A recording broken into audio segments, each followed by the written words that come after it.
I'm 72 years old now. That number feels strange in my mouth. 72. I remember when people that age looked ancient to me, like they belonged to a completely different world. Now I'm the one sitting in that quiet. The house is still most days. The kind where you can hear the refrigerator humming from the kitchen.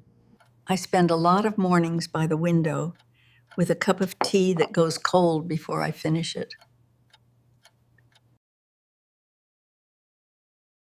And lately I've been thinking about one thing more than anything else: a lie.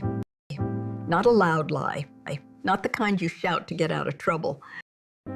Mine was softer than that, quieter. The kind you tuck into your life and carry around like it's nothing important. At the time, it felt small, but small things have a way of growing when you ignore them long enough. And mine grew until it broke my family.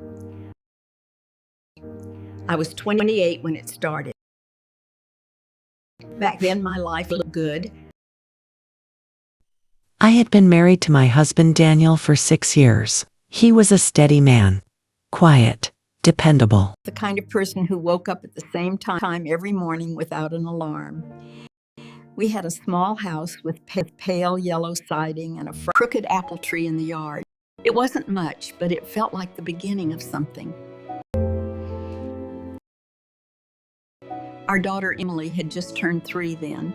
She had soft brown curls and the kind of laugh that made strangers smile in grocery stores. I remember watching her run across the living room one afternoon, her socks sliding on the hardwood floor, and thinking, this is what a good life looks like.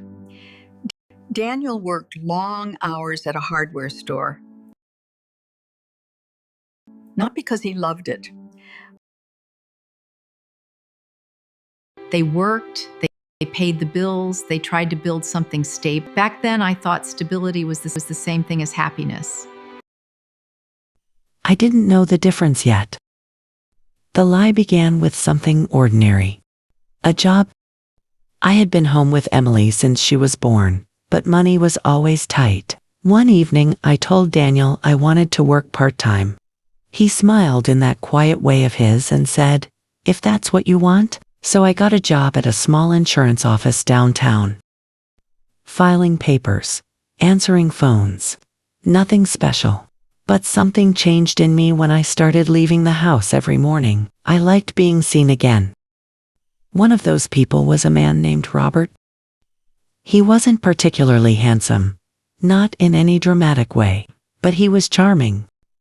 The first time he complimented me, I laughed it off.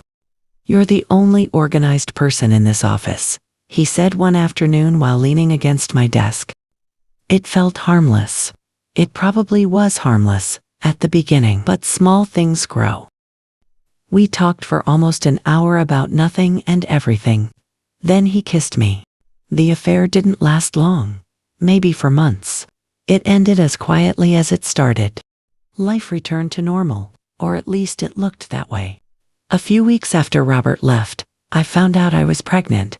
Daniel held him like he was holding the whole world. Michael didn't come back for months.